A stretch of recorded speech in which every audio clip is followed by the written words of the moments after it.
Hey everyone, and welcome to another session of the Monthly Dev. Thank you for coming. My name is Ido, and I'm from daily.dev, and I'm super excited to host you all here for our 6th event of the Monthly Dev. So what's the Monthly Dev anyway? So it's a series of monthly online events where we bring world-class speakers to teach and inspire us all to talk on a variety of topics from career to web development, DevOps, architecture, you name it. And today we have a special event. It's not just an ordinary the Monthly Dev event. Today we are doing this event in collaboration with Microsoft Reactor.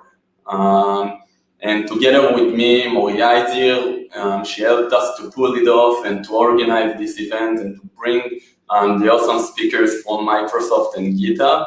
And she wants to say some words. So Moria, the stage is yours. Hi everyone. So my name is Moria and I'm the Reactor Program Manager. I'm super excited for this collaboration with the Daily Dev, and I really hope you will enjoy today's event. Just for those of you who are new to the Microsoft Reactors, so Reactors are where technology professionals, developers, they connect and learn. We focus on empowering individuals to dive deeper into personal or professional technological interests. And we provide programming for developers who want to advance in desirable high-tech fields. So you can find out more information on our upcoming events in a link that we will share shortly on the YouTube chat to our website, and you can visit us also on Meetup. And that's it from my end. Hope you will enjoy this event today, and thanks again for the Daily Dev for this great collaboration and this special edition. Moria, thank you so much for helping us to organize it. And people, make sure to subscribe to the content. I check it out. They have awesome content. You should really follow it and show your support. So thank you, Moria, and may we have the best event together. Hope so. Bye-bye. So let's check out the lineup for today. Let's see who is going to talk. So first of all, we have Christopher, who is a senior cloud advocate at Microsoft, and he's going to show us the power of TypeScript. And following up, we have Noga, who is the global head of partnerships at Microsoft for startups. She's going to share her story of non-linear careers and to share some tips of how she redefined her career 3 times and still counting, as she said. And lastly, we have Yuri, who is a senior software engineer at NPM and GitHub. He builds the software that we use every day, and he is going to show us the power of GitHub Actions. So stay tuned. We have great talks, and I can't wait to hear them all already. And before we jump into our first talk for today, let's get some swag. I know you want this mug, so all you have to do is to share the event. Make sure to add the Monthly Dev hashtag. You already know the drill. We will randomly pick 10 of you who shared it online. So go ahead, go to your Twitter account, go to Facebook, LinkedIn, and whatnot, and share the YouTube channel, the YouTube video, and make sure to add the Monthly Dev hashtag. Okay, let's start with our first talk for today. Christopher, who is our first speaker, as I mentioned, is a senior cloud advocate, and he will show us why we need static typing and how to achieve it with TypeScript. So Christopher, hi. Hi there. Thank you for having me today. Super jazzed to be here. Thank you for coming. We are so excited to have you as well. So are you ready? I think so. Okay, so let me just pull up your screen. Okay, and let me leave the stream, and the stage is yours. All right, thank you very much. And good morning, good afternoon, good evening, depending on where in the world you happen to be. My name is Christopher Harrison. I'm a senior cloud advocate at Microsoft inside of cloud and AI. And I do an awful lot of web dev, front end, back end, pretty much anything. I do an awful lot of code with Python. And I do an awful lot of code with TypeScript. I absolutely love and adore TypeScript. So let me actually start with the number one question that a lot of people have, which is, what is TypeScript? So TypeScript is a superset of JavaScript. It's originally created by Anders Heiselberg, who created Delphi and C#. So, he's done a couple of things in the past. And it's designed to help overcome some of the shortcomings inside of JavaScript.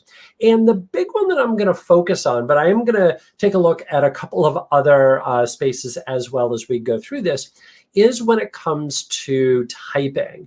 That one of the biggest challenges with JavaScript, because of the fact that everything is weakly typed, meaning that variables are not declared with the data type that they're going to, that they're actually going to hold, it makes it very difficult, even in the best of times, to write code inside of JavaScript. And it leads to a lot of errors. It leads to a lot of runtime errors. It makes debugging, it makes development much more challenging. So let's get in and take a look at it. If you're anything like me, and I know I am, the way to actually see things and understand it, especially when we're talking about code, is to actually do code.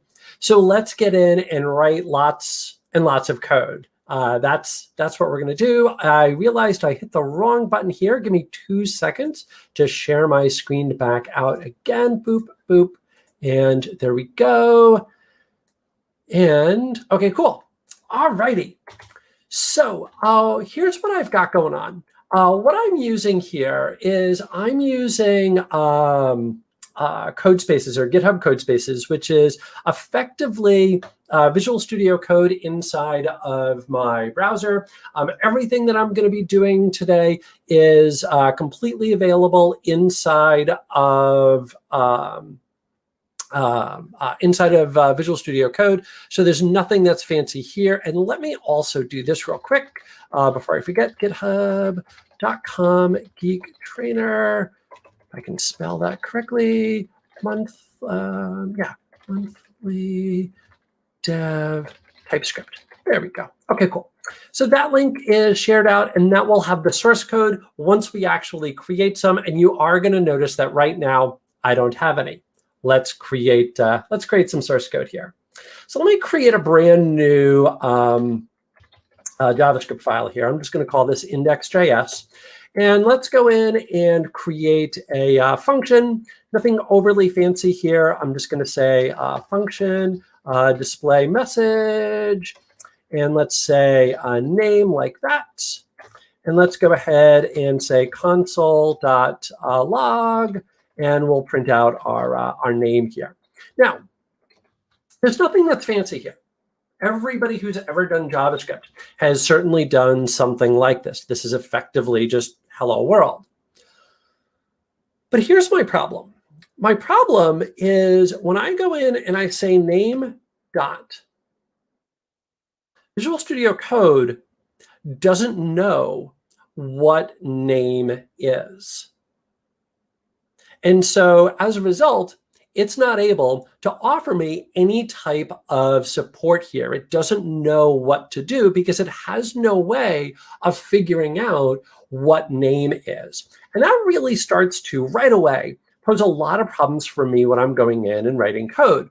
Because then now I have to remember all of my parameter types. And sometimes, like in a situation like this, it's a basic function. I've got something called name. And so just onomatopoetically, meaning that sort of sounds like, I can figure out that name is a string. But that's certainly not always going to be the case. And it's really not going to be the case when we start bringing in other frameworks, which we'll take a look at in a couple of minutes here. So figuring out what name is when I'm doing my development becomes a real struggle. And if I go in and I do something like this, maybe I go in and I say, hello, whoops, and I do the little plus here, there we go, and print that out. Now I come down here and I say display message, and I type in my name, let's say Christopher, and let's say I run this. Let's say node index.js, hit enter. Sure enough, I get hello, Christopher. But if I go in and I put in 42, and I save this, and I run this, now what you're going to notice is I'm going to get hello 42.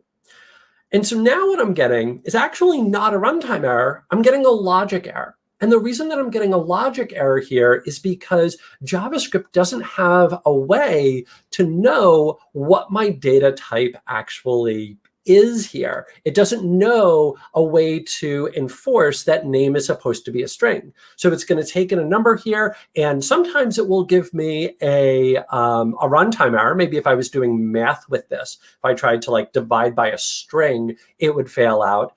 But it can also wind up giving me a logic error, like we're seeing right here. Now, the question is brought up by Laksha, and please forgive me if I mispronounce the name, isn't JS docs not a better idea sometimes? And you're absolutely right. So for those who are not familiar, JS docs will allow you to document what your data types are. Unfortunately, JS docs doesn't actually do a lot of enforcement. So it's a great way, especially if I'm now going to be calling this, to indicate a little bit more information about what name is and maybe give me an example and things like that. But unfortunately, it's not going to enforce any of those rules per se. So it's a great documentation tool. It's a great way to give me a little bit more information, but it's not going to actually enforce any of those rules. On top of that, when things start to get a little bit more complex here, so rather than just working with a string, let's say I want to define a data type. Now things wind up becoming even trickier. So let me actually do this. Let me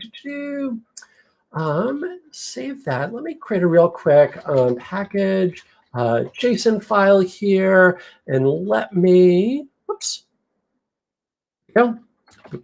And let's say type, and let's make this a module so I can do good import statements. And let's add in node fetch here. So let's say npm install node fetch. Cool, cool. There we go. And let's say import fetch from node fetch. And let's say async display UUID, and whoops, async function. There we go. Display UUID, and let's say const response equals fetch, and I'm going to go HTTP bin, HTTPS, HTTP bin dot org UUID. And then let's say const JSON equals await response JSON.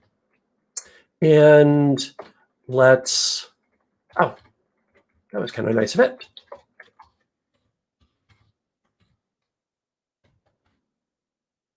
And then let's go ahead and say console log JSON UUID.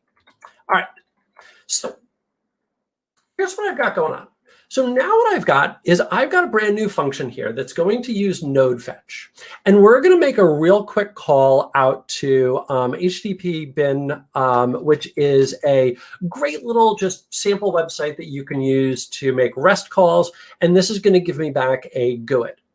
And you'll notice that it's going to give me back a JSON object where I've got one property here of type string or of type GUID if that actually winds up being supported here. But you're going to notice that I've got a JSON object here.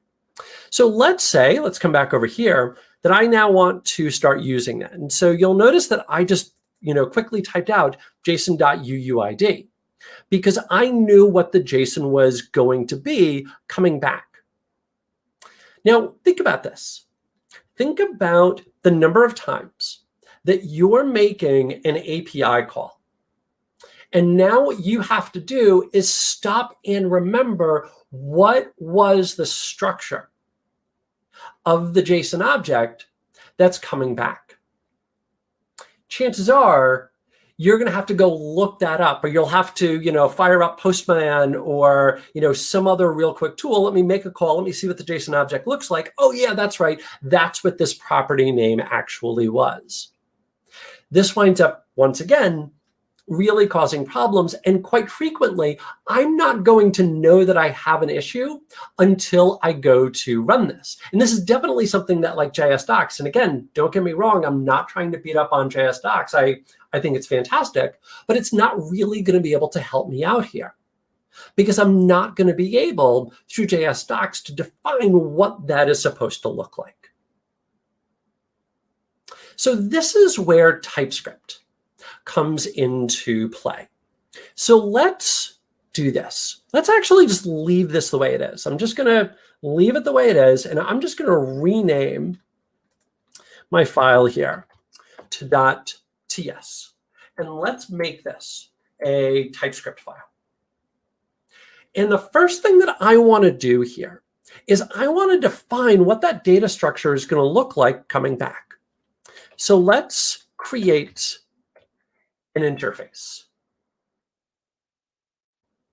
And honestly, this is sort of that moment where I could just drop the mic and walk away, because the interface is the best TypeScript feature in my personal opinion. Because now what I can do is I can define what this is going to look like. So let's say that this is my UUID service. So let's say UUID service response. Let's go ahead and just call it that. And now what I can do is I can create a property inside of here. So I can say UUID, and I can make that of type string. Now, if you're familiar with another programming language, say like C# or Java, one of the things that you might be thinking when you see interface is you might be thinking, well, wait a minute. Do I now have to create a class to implement this interface? Because if I do, this is going to seem like an awful lot of work. And the answer is no. That what interfaces are going to do inside of TypeScript is they're going to enforce this structure. So let's say, let me come down here. That's how you do this. Let's const wibble. I just need a variable name equals, and let's just make it equal to a JSON object. And let me add in one bit of syntax here. I'm going to add in a colon, and now I'm going to say UUID service response. And what you're going to notice is that my wibble there now has red squigglies, which are in fact the technical term for that. And in fact, one of the things that one of the PMs for TypeScript once mentioned to me is his job is to add in more red squigglies. Because the more of those that I see when I'm writing my code, the fewer runtime errors and logic errors I'm going to have. And so now I come inside here, I'm going to tab in, and now you're going to notice I'm going to get full IntelliSense here. I hit the letter U and it goes, oh, cool. We know that there's going to be a property called UUID. It's going to be of type string. So let's set it to 42. And now you're going to notice, once again, red squigglies here. Because TypeScript is going, hey, wait a minute. This is not a string. This is a string, which is what it's now enforcing. So the only way that this will now work is if I go in and I now say, hey, this is a string. Now let's go back to our original example here. Let's come back over here. So what I'm now doing is I'm calling out to fetch here. I've got my JSON object. I've got my wait response JSON, and now I've got JSON.uuid. And if I, character return JSON dot, and now I've got nothing, because again, TypeScript doesn't know what's actually being returned back. So now, let's say as UUID service response. And now, if I come down here and I say JSON, now you're going to notice that I've got UUID. So going back to what we were talking about just a moment ago is the fact that I don't have to go look up what that JSON is supposed to look like. Instead, I can define it once with an interface, say as to go ahead and cast it, and voila, I've now got TypeScript. Now, and again, please forgive me if I'm mispronouncing a name here, but Vibev asks a fantastic question, which is how does TypeScript work under the hood? Where does JavaScript come into play here? And I swear he's not a plant. We've never met before. But this leads me perfectly into my next point here. TypeScript is not what's going to run. JavaScript is what's going to run.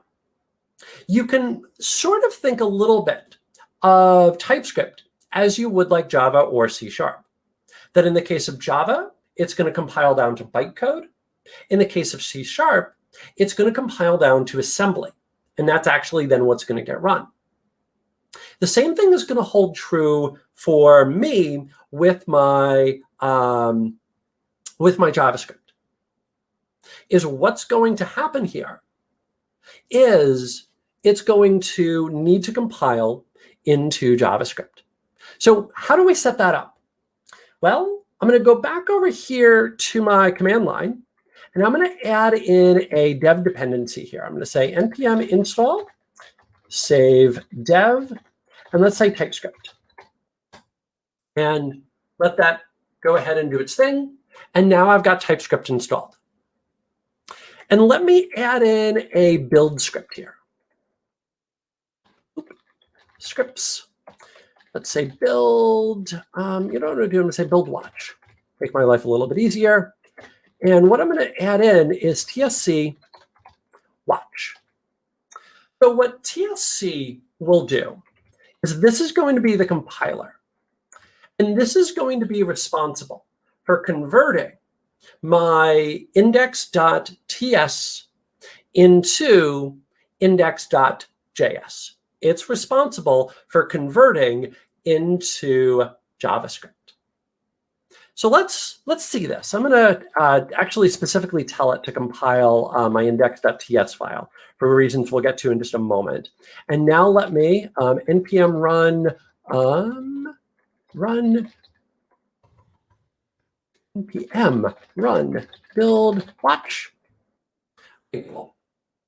So what you're going to notice is that it ran, no errors were found. Let's open up my index.js file. And what we're going to see is an awful lot of noise. Now, I'm going to scroll down here. And I'm going to tell everybody real quickly here, don't panic. What you're seeing here is a lot of boilerplate code, because what's going to happen is my TypeScript is going to compile down into JavaScript. Now, I'll get into everything that you're seeing here in just a moment, but I want to do a real quick search. And I'm going to search for the word interface.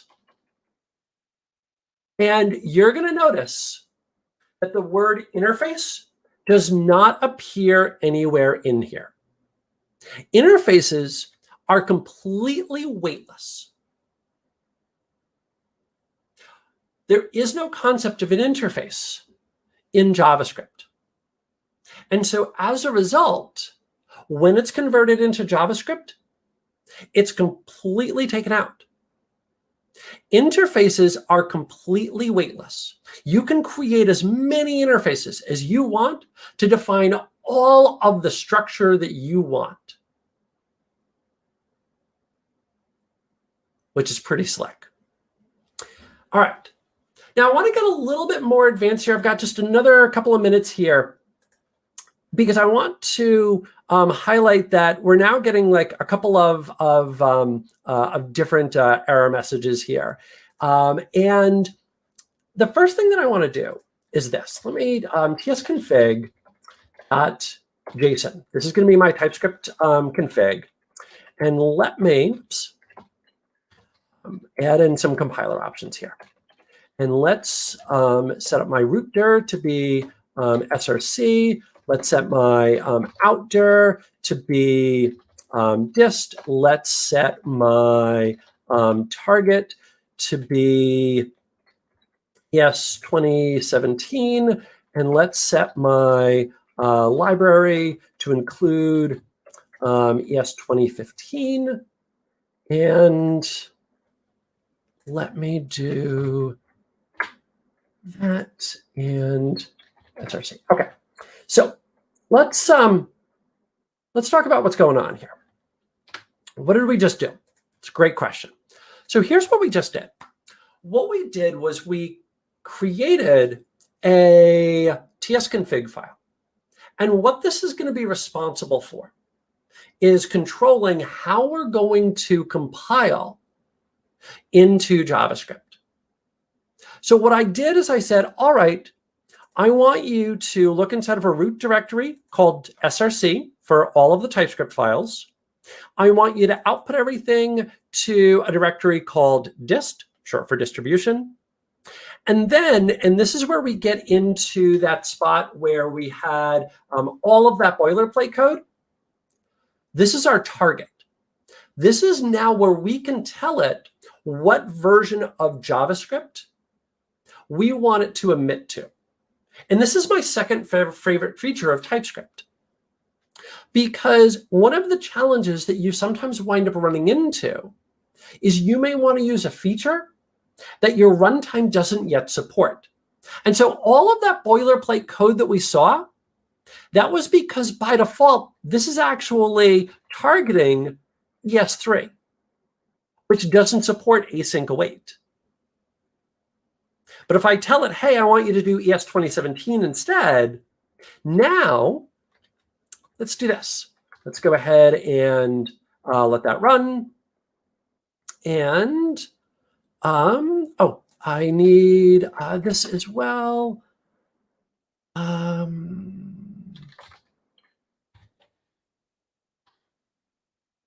gosh.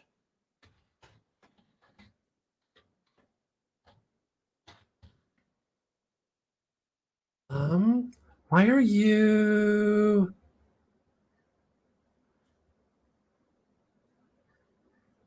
Oh, weird. I don't know why it's telling me to do that. Sure. Okay. It was giving me an error message on console, which I should have been able to fix like that, but whatever. Anyway, I'm just going to live with it. Let's go back in and let's take a look at my index.js file. And here's what I want you to notice. What I want you to notice is now all of that boilerplate code that we saw a second ago is now gone. And now, because I said, hey, I want you to target ES 2017, now you're going to notice there's that async await. And you're still going to notice that my interface is, in fact, gone. Last thing, and then I'm going to turn this over for any questions, is this. No implicit any. So one of the last things that TypeScript is going to do to try and help you out is if it doesn't know what a data type is, it will just automatically set it to be the any data type. Now, where this really becomes a problem is when we're dealing with third-party libraries, because not every third-party library is going to be written by using TypeScript. So fortunately,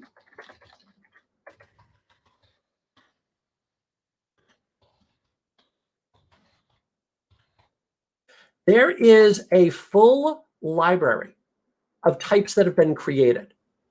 So whatever framework it is, whatever NPM package it is that you're using, if it doesn't already have types, you can almost always find it by using @types, and then just whatever the name of the library is.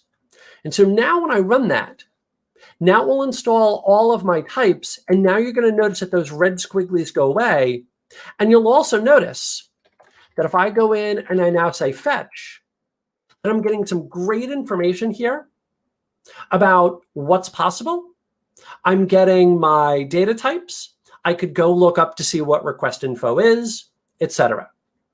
And so that in roughly 25 minutes is typing in TypeScript.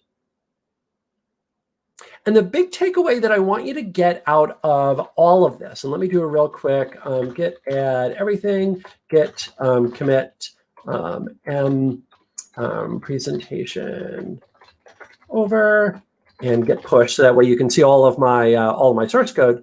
The big takeaway that I want you to get out of all of that is that by having those types, it will make your life as a JavaScript developer much easier, because you're going to get better support at runtime, or sorry, at design time, and you're going to avoid runtime and logic errors. You can find some more resources there. And let me bring up my chat window. Any questions that you might want to ask?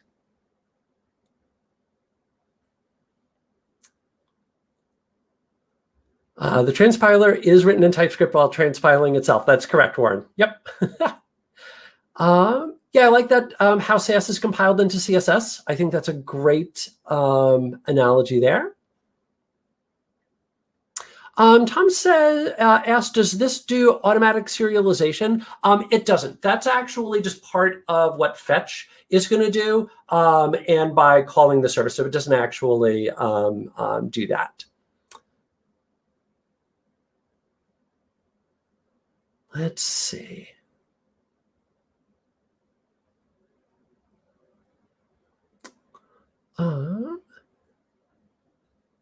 Let's see. Is there any case where you wouldn't want to use TypeScript? Aaron asks. So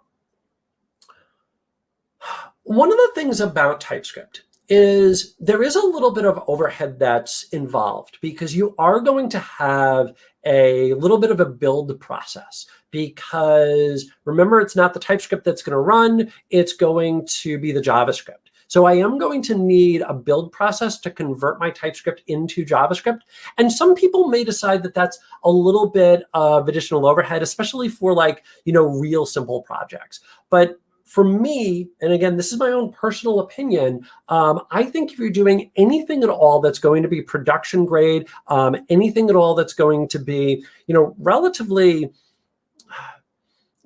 anything beyond probably about like 15, 20 files, I think TypeScript is a great way to go. So, yeah. Let's see. Dial Garak says, thank you. TypeScript reminds you of Swift 5. I will take your word for that. I actually haven't used Swift.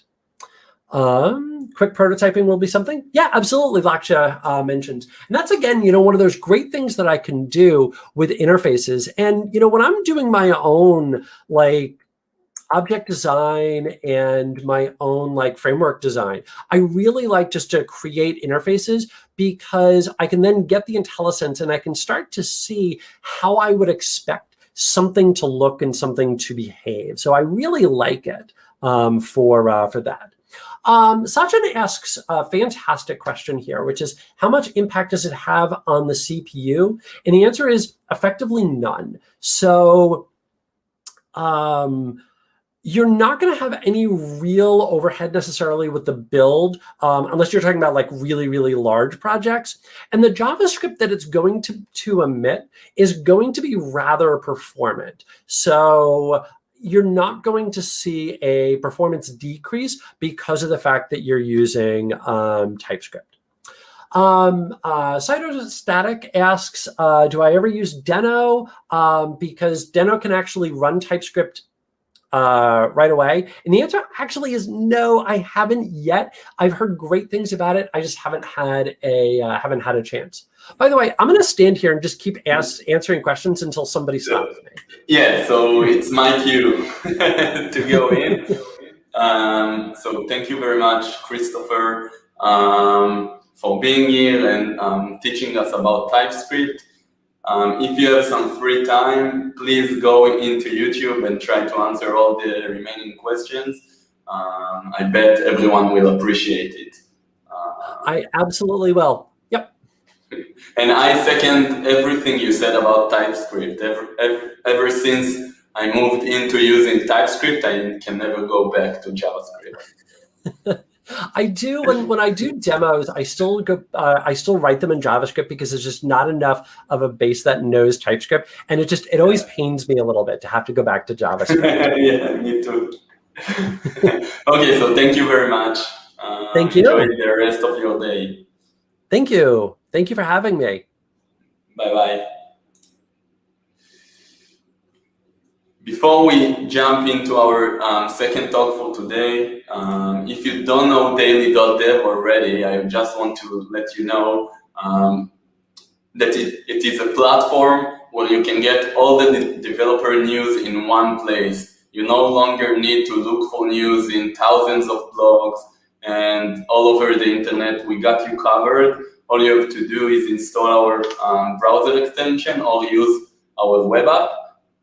If you want to start immediately, you can just put app.daily.dev in your URL bar in your favorite browser or in your mobile phone and start enjoying and let us know what you think.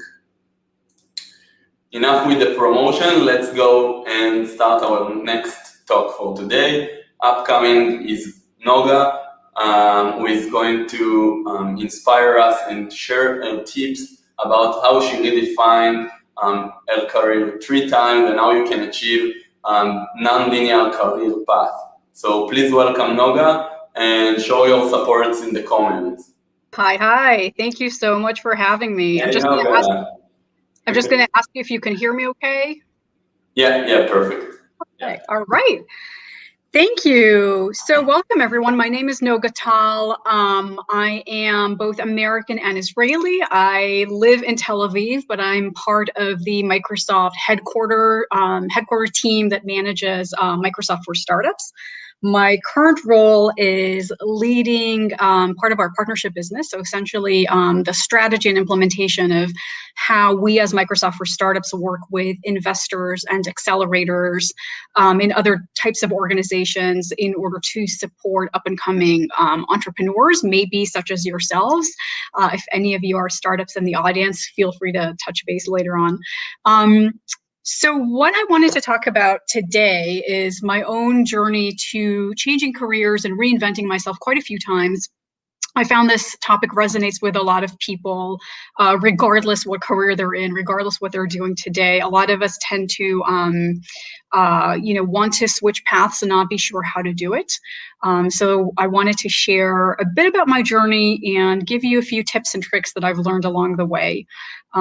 Before I start, I'm actually going to kick it off with a difficult confession. I am not a developer. So talk about imposter syndrome.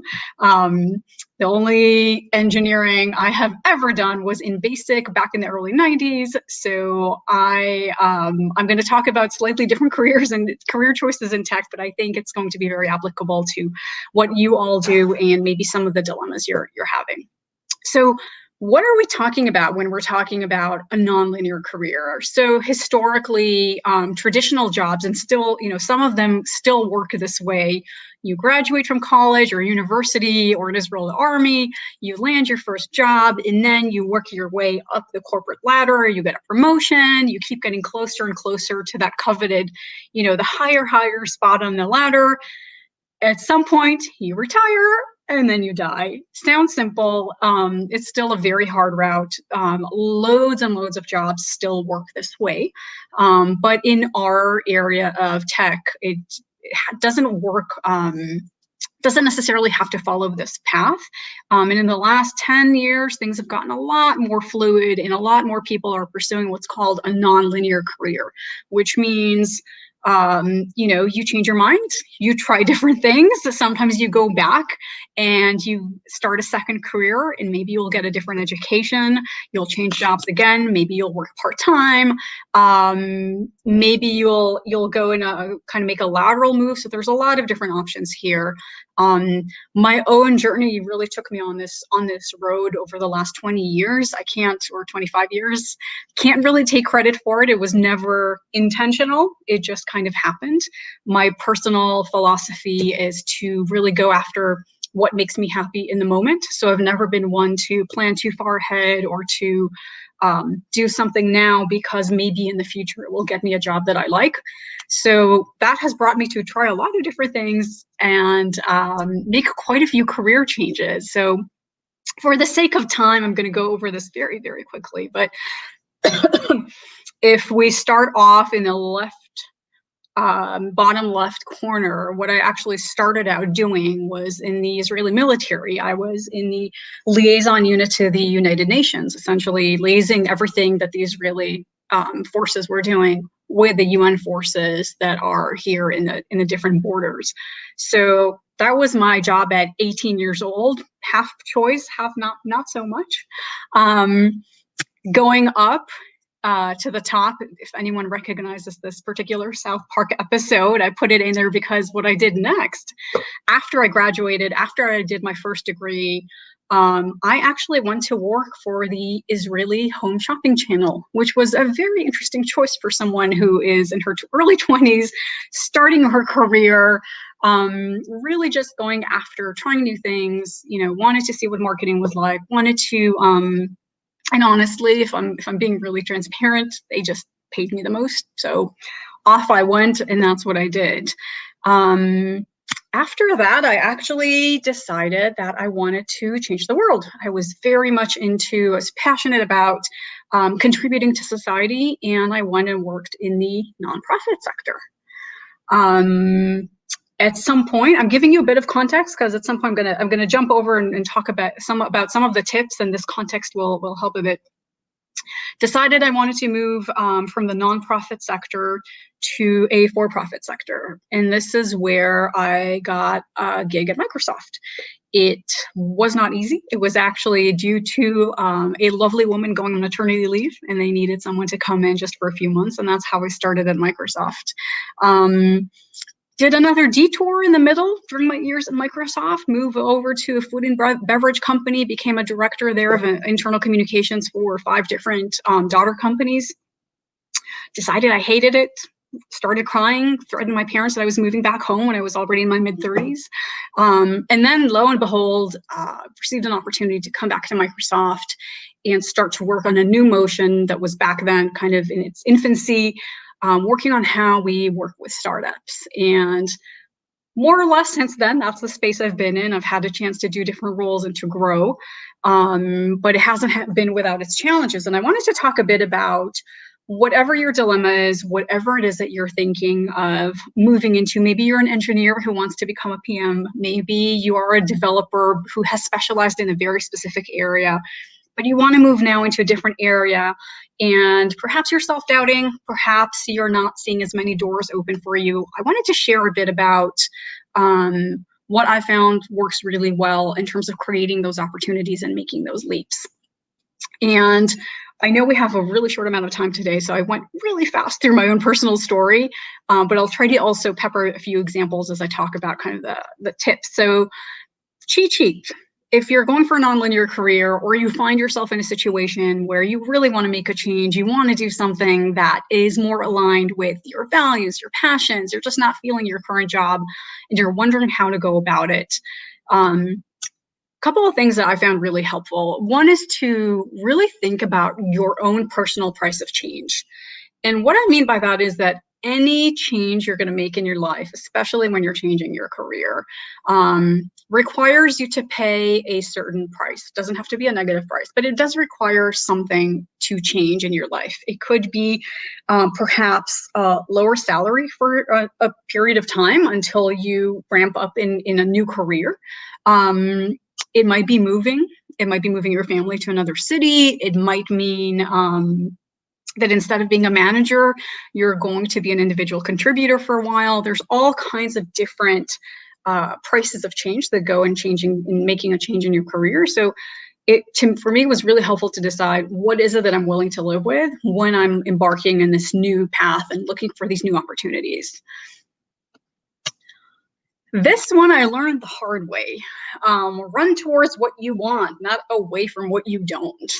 I'm sure you all know this feeling. You hate your job, you hate your manager, you're really frustrated. All you want to do is get away. And I have made this mistake quite a few times myself. The problem with running away from what we're not liking in our current, situation means that we're typically going to be focused on what it is that we don't want, and we're not paying enough attention in what it is that we do want. And I did that quite a few times. I was unhappy in a specific situation. I felt like I wasn't fulfilled. I wasn't growing anymore. I was super busy looking at the negative. And all I wanted to do was just get away, get to something else. Oftentimes, what happened at least twice, when I got to this other place that seemed like this oasis, right? I suddenly remembered that there were a few things I actually wanted in my next role that I never took time to define for myself. So even if you're feeling a little stuck or frustrated, I would highly, highly recommend not to move too fast and to take a minute to step back and really, really decide for yourself what it is that you're passionate about, what's going to get you excited about your next job, rather than being reactive to where you are right now. So instead of phrasing it in the negative, phrase it on the positive, for example. The other one that sounds almost too obvious, but I've noticed that not enough people do this, myself included, is to really set a clear intention for yourself. What is it that you'd like to do? What is that dream that you're not necessarily feeling comfortable to say out loud? And I can tell you that for me, a lot of times it sounded insane what I wanted to do. I wanted to go and work in a leading nonprofit in my country when I had zero experience that was actually relevant. Then I decided I wanted to go work in tech when, again, theoretically, I did not have the right experience.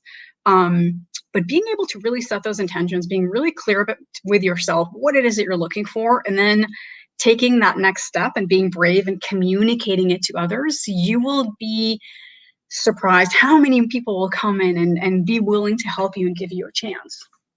I'm going to call out a few groups here. If you are a minority, if you are a woman, if you are an introvert, this is a really important one for you, because chances are that it's harder for you to communicate to others what it is that you're looking to do. And perhaps you're self-sabotaging yourself by limiting beliefs and thinking that people aren't going to give you a chance. So this is kind of the basics that takes a lot of courage, but when you do it, you'd be surprised what starts to come your way. Transferable skills. I'm sure you've all heard this before, but this is a really critical one when you're trying to make a change. The bigger the change you're trying to make, the more critical this piece is. Being able to really identify what it is that you've done in the past, not just your skills, but your know-how, the projects you've done, really figuring out how they can fit in this new world that you're trying to move into. It's not always an easy mix and match, but being able to define it. If there's a sizable gap, sometimes you may want to take a course and try to develop those skills that might be missing. But really being able to define that will go a long way when you start to meet with, with new potential job interviews. And then tied to that is also crafting your career narrative. So what I do is I work with a lot of startups, and this is very similar to what what startups do day in, day out, is really crafting your narrative and practice pitching it. So being able to speak, elevator pitch, 30 seconds, what have you done? What are you great at?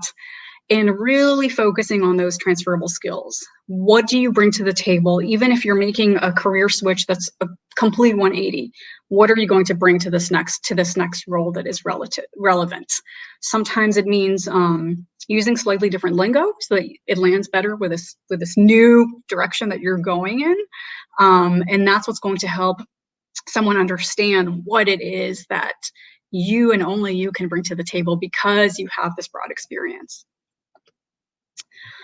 Network, I'm sure you've heard this before, but networking based on your next job, based on your next career aspiration. So if you know that, even if it's not right now in the short term in the next year, but if you know that in the future you want to change roles and you want to do something different, maybe you're a developer and you heard someone from Microsoft talk about partnerships and you think, okay, great, I want to go into BD, I want to be in business development.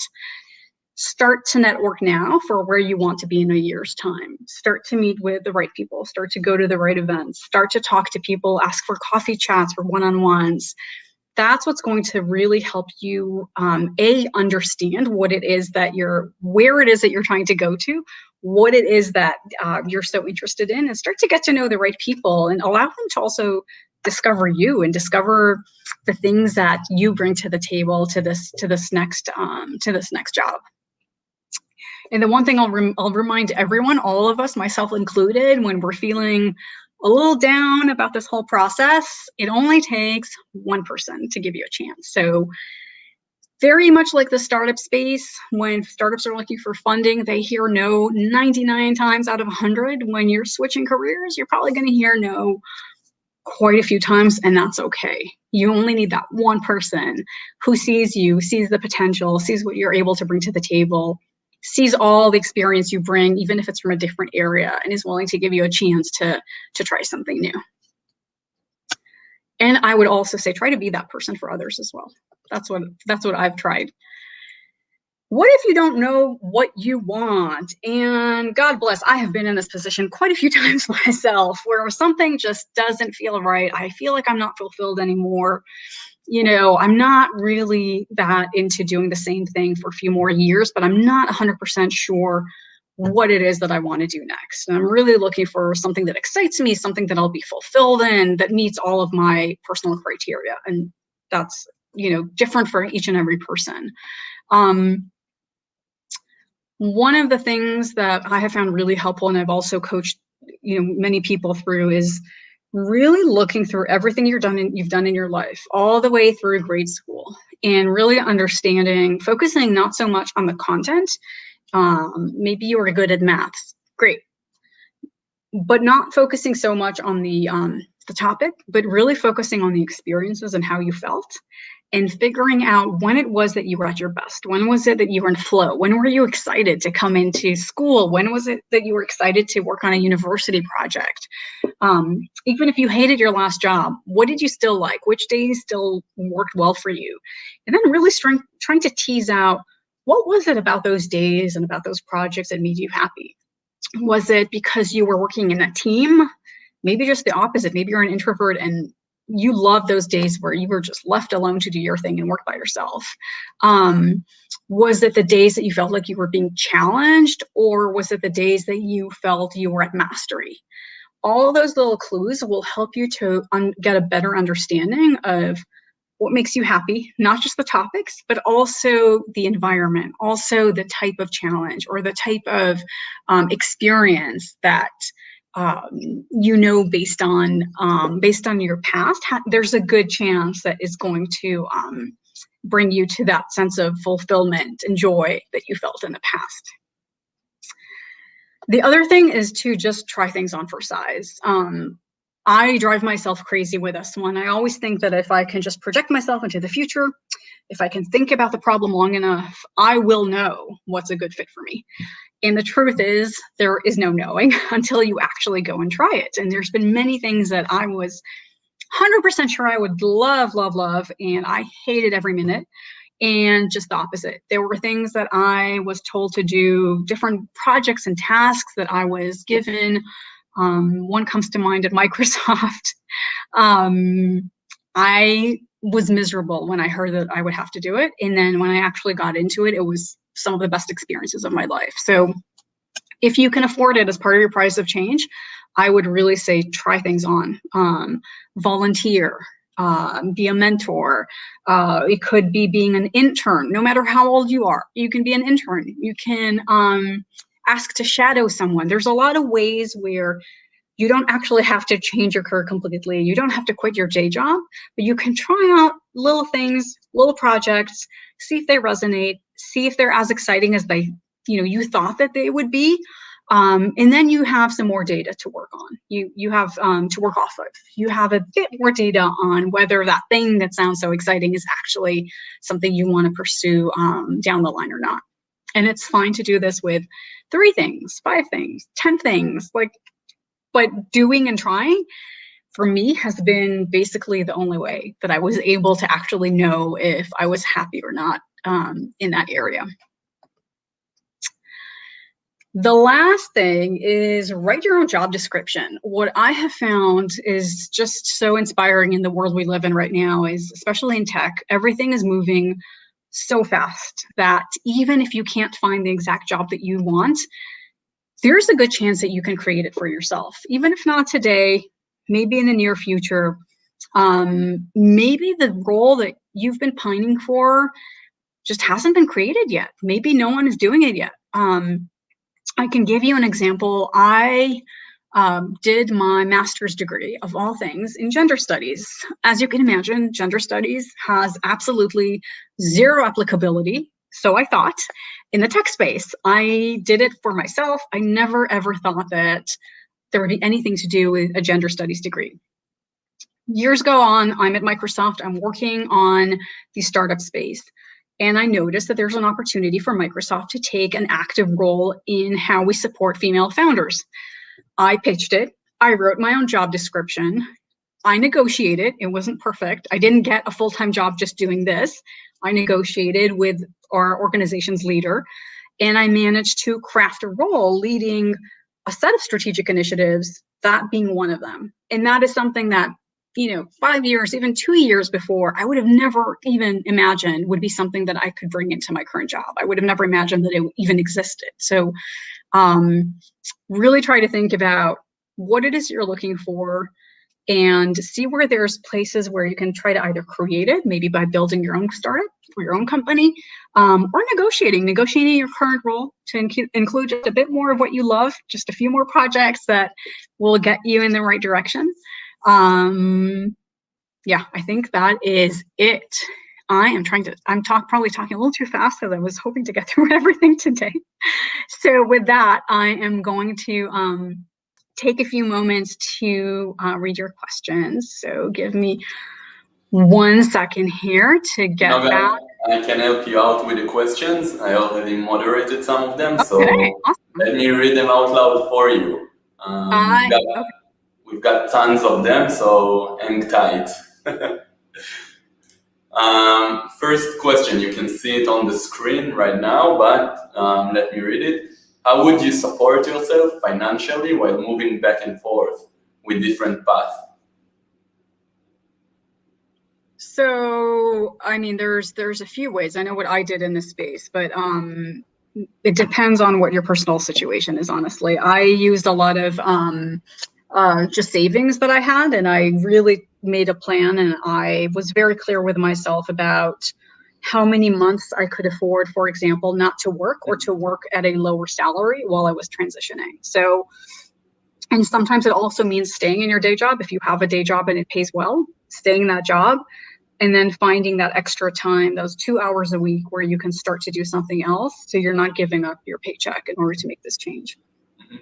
So it reminds me of being a founder, like the first steps of being a founder, that you slowly have to do the transition towards your end goal. Right. You can moonlight. There's a lot of things you can do. Yeah. Vaibhav asks how to not fall for industry trends. He gives an example. A company that works on the latest techs, but unfortunately pay you not so good. So I think this goes back to defining what it is that you care about. Every single person has a very different definition of what's important to them. If you know that pay is critical for you, then you're going to have to factor that into your decision. Industry trends in general, I don't think they're as binding as you might think that they are. I would say if there's a trend that genuinely sounds interesting to you and you genuinely get excited about, go for it. You can't worry too much about what's going to happen in 5 years because you just don't know. And there's plenty of us in the industry, over 40, over 50, over 60, who are still working and doing a lot of things. And we just switched. You take those skills that you learned and you switch. Going for an industry trend just because it's a trend and you hate it, that's probably not going to work out well for you because you're going to be miserable. That's my sense. Thank you. Another question is, what do you think should be the approach of studies if you want this kind of non-linear career? Yeah, that's a great question. I would say, either go for what your heart desires and study whatever it is that makes you happy, or go for something very broad. I think we're seeing more and more tech companies really appreciate people who have a very well-rounded background. I think Google, there's been quite a few articles also about Google, and I can tell you Microsoft as well. We don't necessarily only look at the formal checklist. We deeply care about you being a well-rounded person. So if you want to go get a degree in philosophy, go for it. Will it make it harder for you to get your first engineering job? Yes. Like you have to be ready for it. Yeah. It doesn't mean you can't get an engineering job. It just means that it's going to be a bit different. Another question is what to do when you haven't figured out in which company you want to work. Talk to people, know what it is that you care about, and just talk to people. So if you care about culture, if you care about teamwork and collaboration, talk to the people who already work there, especially if you're interviewing. Companies are very open. If you're in an interview process and you're still not sure, ask to talk to someone on the team. Ask to really understand what the culture looks like. And I would also say, just try. You're going to have to try. Start in a company. See how you like it. Try it on for size. If it fits everything that you care about. If it's not perfect, you'll learn from it, and you'll know that next time you want a smaller company, a company that focuses on, I don't know, work-life balance, whatever it is that you care about. But that's the only way to discover is by trying. Perfect. And last question, although we have many more, but we're running out of time. So how was your definition of success changed from the 20s to now? Ooh, very good question. Success to me is whether I feel, it's a very personal definition, and it's whether I'm feeling challenged, whether I'm growing, whether I have the types of opportunities I want to have impact and to do what I want. I think in my 20s, it was mostly about survival, if I'm being honest. You got to make enough money to rent. You want to think about, maybe being able to afford a vacation here and there.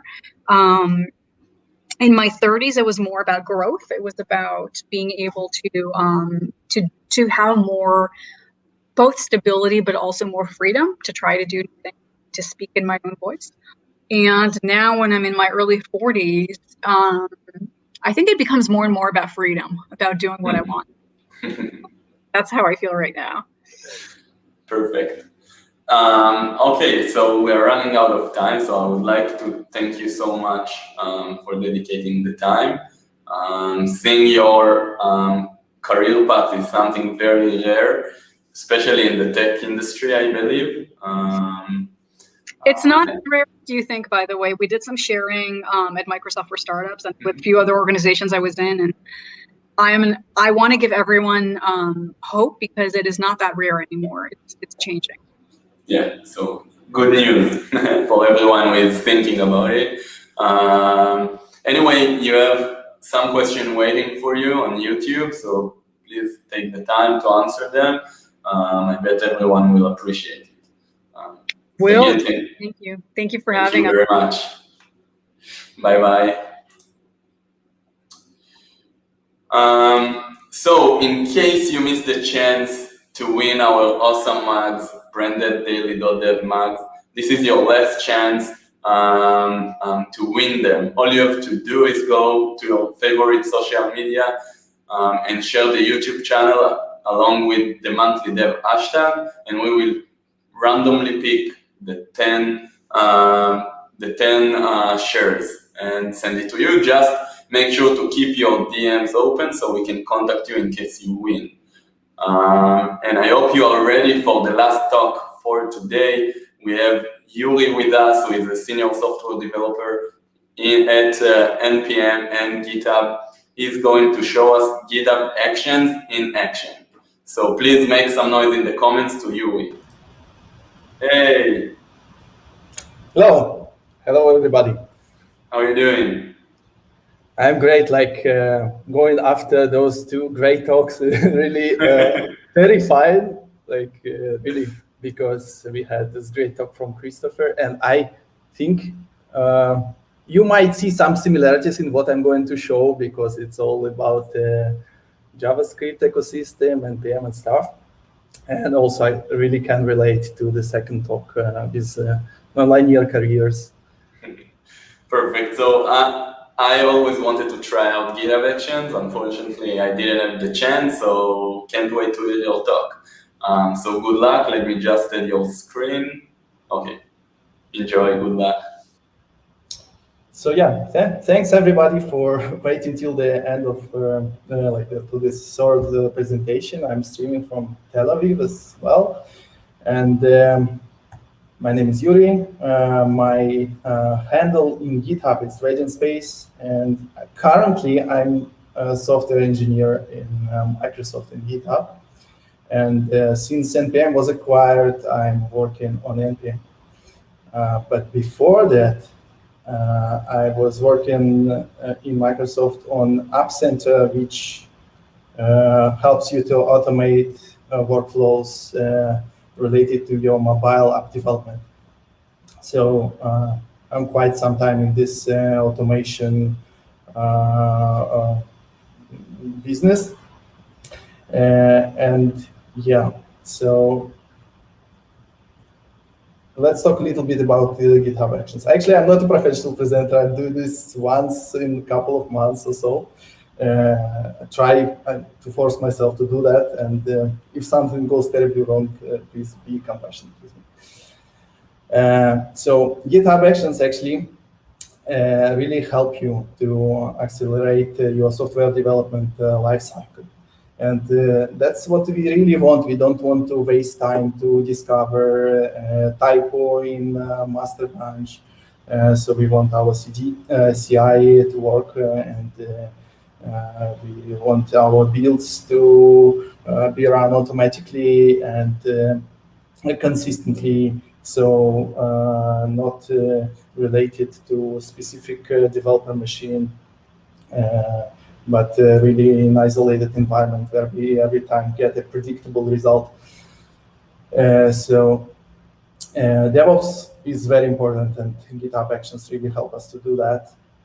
And if you come more from enterprise perspective and you think how you can scale your business and project management and policies you want to enforce in your code base, and how do you want to enforce privacy, code scanning for secrets, for example. That's all possible to do with GitHub Actions. And why? Because it's actually, if you already work with GitHub, you know that we give a lot of possibilities to work with code base, but now, since I think 2 years ago, you can automate almost everything with GitHub Actions because it's integrated with UI, with pull requests, with issues, with of course with repos, and almost every aspect of GitHub is connected with Actions. and response to any GitHub event. Like if you change, for example, something on your wiki, or your contributors for your public repo open a pull request. It's all possible to automate. And of course, because community is the heart of GitHub, it is very it is built on top of GitHub community contributions, basically, and everything which community develops is accessible publicly, and you can leverage this with your workflows. And important that actions work with any platform and any language and any cloud. You don't enforce just Azure or just AWS, and you can actually work with different runners, so like virtual machines which build, like which power actions at the backstage, like Ubuntu or macOS and Windows, of course. So that's just an example how pull requests are integrated with GitHub Actions, and you see here that the build was successful and the tests passed, and that's what we want to see when we click the merge pull request button usually. Okay, what other capabilities GitHub Actions have? First, matrix builds, so you can actually spin your build or your workflow across multiple versions of the same framework, like different versions of Node.js. The logs are easily searchable and linkable, so you can share with colleagues. If something breaks in GitHub Actions, you can share the log. We have a built-in secret store, which we constantly improve how you can work in best and most secure way with.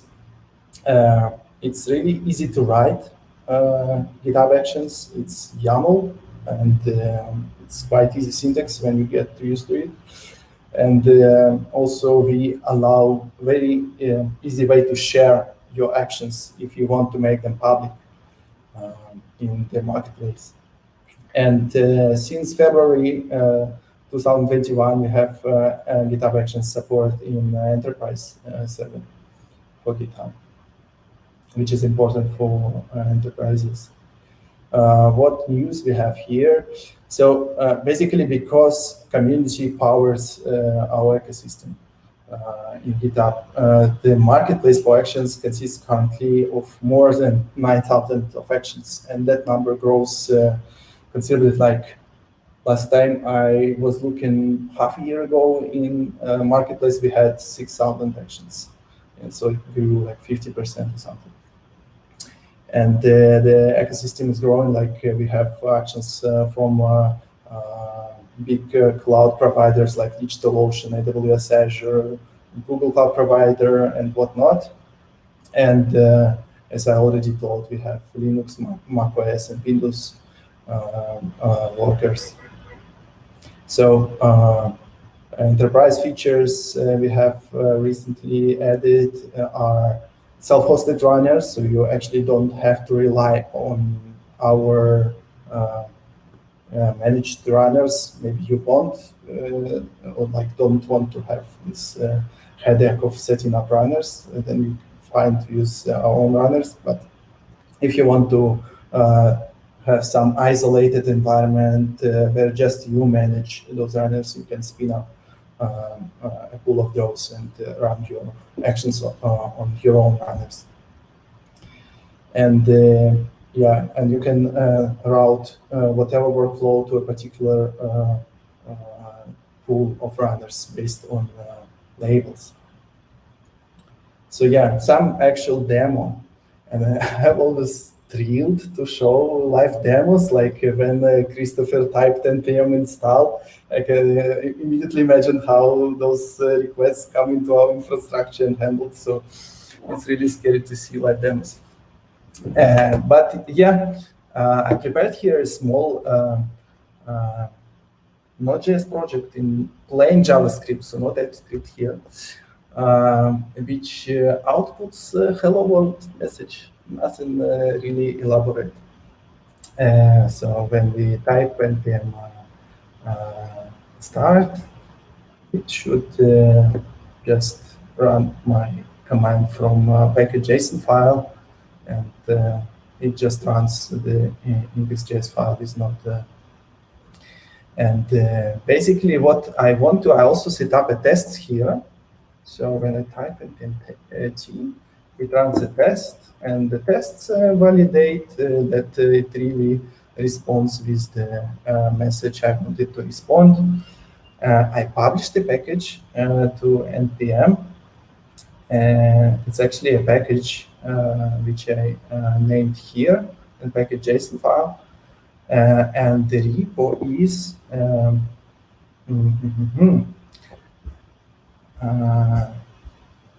repo is here. So github.com/radiant_daily.dev, and the code is there. And what we are going to do is set up actions. So I just click on action step in GitHub, and because I have this project in JavaScript, it immediately detected some and suggested me some workflows for JavaScript. And I want to set up a basic CI flow. So I click, and what it does, it creates a file. It didn't create a file just yet. It suggests me to create a file. I'm doing this from UI. And the file is located in .github directory in my project under workflows folder. And the name, we can choose any, but here is node.js.yaml. As I told, it's YAML. And actually, that's how a basic action looks. So I want to, when we create on a pull request targeting master branch, I want this action to run a build, which will be running on Ubuntu latest version. I believe it's 20.04. If I didn't miss anything, and I want it to run on 3 different node versions because I wanted to support my customers of my package on different node versions. So I want to check it works reliably on different node versions. And what I do here, like mainly it comes in the steps. So the first step uses actions checkout, which is action in itself, which basically does checkout of my project onto virtual machine. And then I'm using this matrix, which I defined here, to pick up a specific node version. And that's how I basically reference a node version from this matrix I defined here. And then we will see this immediately in action. And then I have 3 different steps. One will run package install, like npm CI, which is continuous integration version of npm install. Basically, it cleans up and ensures node modules directories empty before it runs npmi. And then it runs build. Actually, I don't need build because I don't need to build anything. I don't have actually build step defined in my package JSON file. And I want to run npm test. And I think that is it for the basic action. And I want to create Node.js YAML file. And I want to create a new branch for this commit and start pull request. And let's see. So I committed it into the branch, and now it suggests me to create a pull request.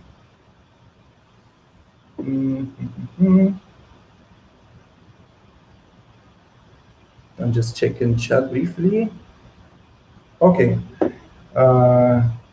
And as you might see, just because I created a pull request, it already picked up an event for my fresh GitHub action I just created. So that's for me magic. It's like really a chicken and egg issue happening here in live. So I just created an action and immediately the event triggered the pull request CI build. So you see here, we have actually 3 checks. As you remember, we did the matrix for 3 node versions, and all 3 checks finished successfully. And you can actually open each check independently, and you will see the steps which we actually defined previously in our Node.js YAML file. So that's the checkout file. No magic here. It just checks out the branch. Then we have used Node.js step for version 12.x, and it picked up the latest version here. And found it in the cache. We didn't have to pull it from NPM, which is very smart. And then we install the package. It's 93 packages, but because it's a dependency of Mocha test framework. And then we run npm test. All is fine. It looks almost the same like I had here in VS Code. So all looks fine. And for example, just to see if it works, if I create a pull request from here, I can type. First, I need to pull actually this action. I need to merge this pull request first because it looks nice, and we have an action now. And now I go to my project. I can pull.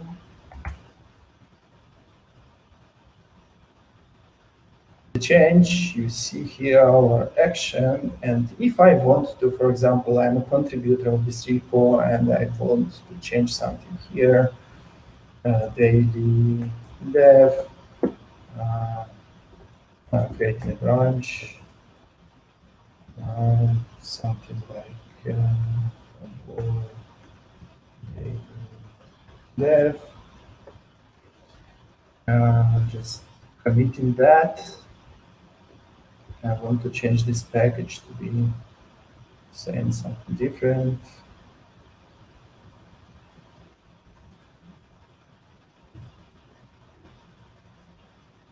Oops. I think I misclicked something there. Okay, and I can push my branch. And actually, I'm using here an extension for pull requests for VS Code. So I can actually create a pull request just on VS Code like this. And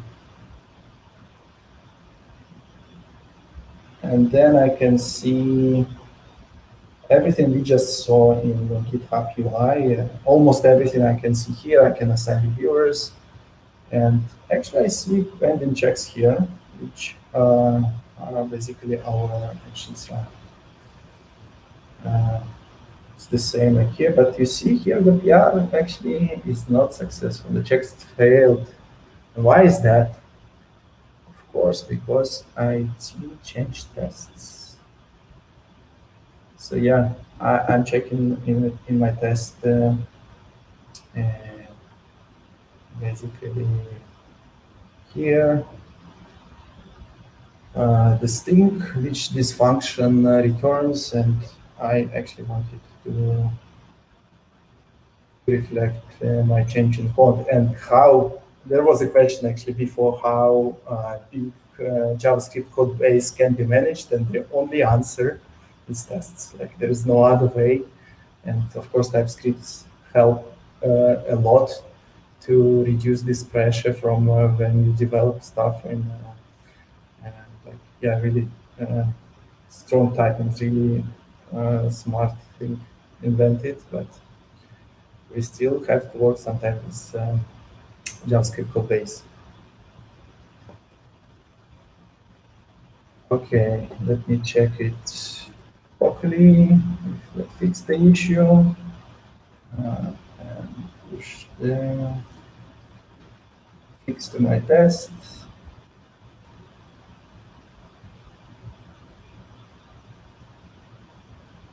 And this should trigger another round of checks.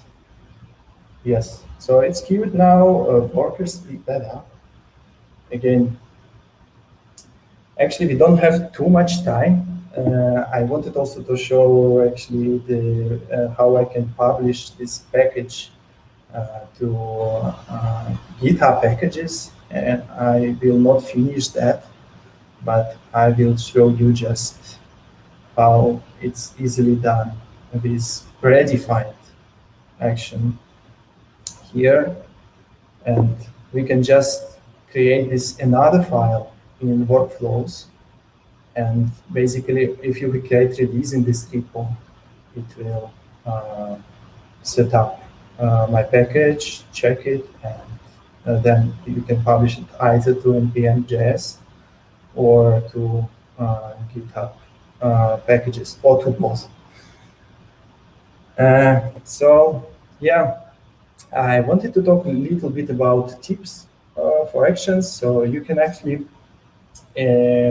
run an action from your own event. And for that, you can create an action which runs on repository dispatch events, and then you can just post to GitHub API this payload you want, and then extract this payload within an action, which is really a nice feature. You can run actions on cron timetable, and that's how we actually run integration tests in NPM. So we define a schedule, and you can run an action to run whatever you want on this basis.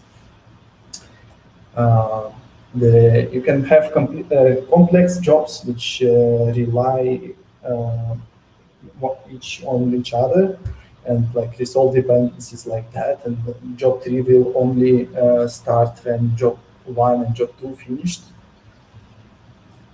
You can also check and run steps based on success or failure of the whole job before, or like the success or failure of a different job. Actually, you can use built-in secret store to store secrets there. For example, here in this example of npm publish, to publish to GitHub packages, I can use a predefined GitHub token, which I don't need to define. But to publish to npm registry, I actually need to create a token here in my in npm UI, and come here to tokens and create generate new token, and then you can put it into secret store on GitHub here in secrets. And another thing you can do is actually you can automate almost everything with JavaScript within actions. So we have an action which runs JavaScript within an action. And all you need to do, then you need to pull to use this kind of action. It's accessible on GitHub, and you can see actually what's happening inside. And then you can just write this script in normal JavaScript within, and like do whatever magic you want with JavaScript there. What else it can do? You can welcome new contributors, close stale issues on your GitHub repo, pull latest changes into forks, and whatnot. And to start with GitHub actions, first you have this marketplace resource, github.com/marketplace. You have a lot of documentation, really nice examples. And you have a lab where you have a predefined course to set up an action with explanations and a kind of self-study here. And we have this nice site which is named githubhackathon.com, and that's a more elaborate challenges you can solve with GitHub Actions. And very important, pricing. It's free for public repositories, and for like your private repositories, you have some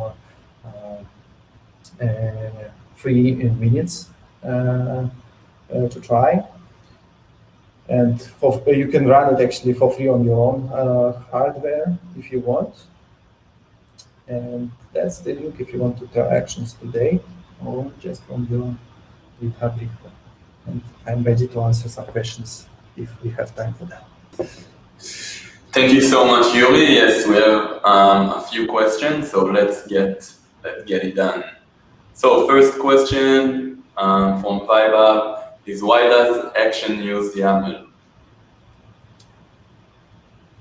Well, it's easy question. Actually, I don't know. Yeah, I think there was some decision why it have to be like that. I know other CI/CD solutions used YAML, so I can just speculate it might be easier to allow folks to migrate from their like Travis CI or Azure DevOps to GitHub Actions if they want to. But basically, it's allows code completion and really nice. Yeah, I agree. Like all the CI/CD tools that I know, maybe except Jenkins, use YAML files. So yeah, it's kind of a standard. Another question is, what are the additional advantages of using GitHub Actions over Jenkins? So the main advantage, as I see it, is the fact it is integrated so well with GitHub. So it's not only something to automate your CI/CD workflow, but it also, if you do program management on GitHub with issues, or you run discussions, or you're a maintainer of open source project on GitHub, this will allow you to automate some daily tasks with GitHub Actions, like to mark it with labels, to triage issues, or like close daily issues. It's something that spans beyond a simple CI/CD solution.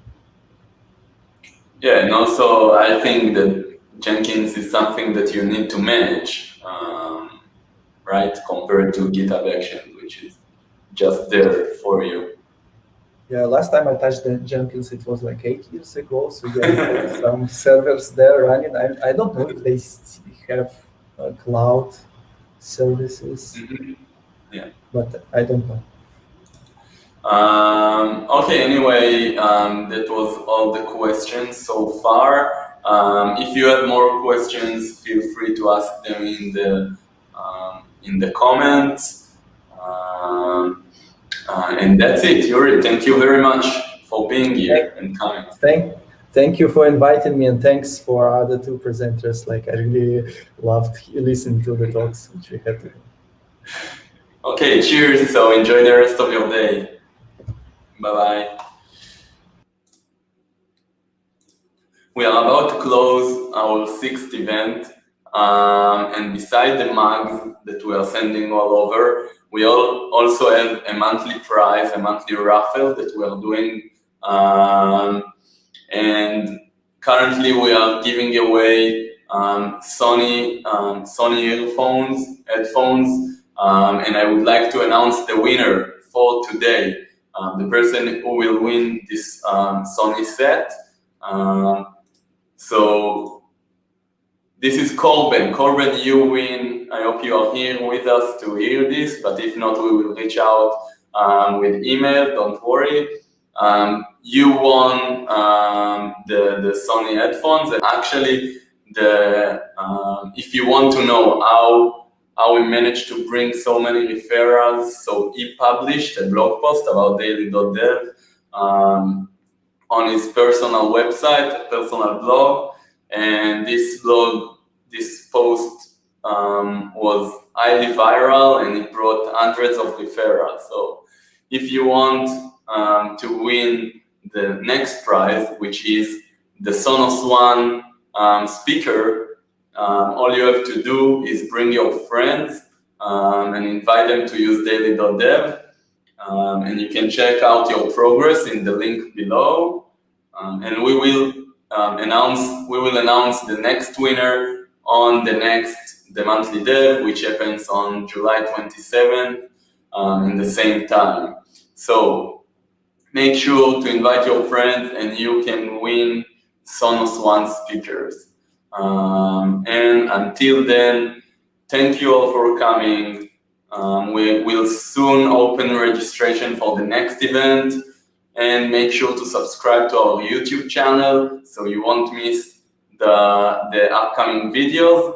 And in any case, if you can't make it or you couldn't watch the whole thing, everything is on YouTube recorded.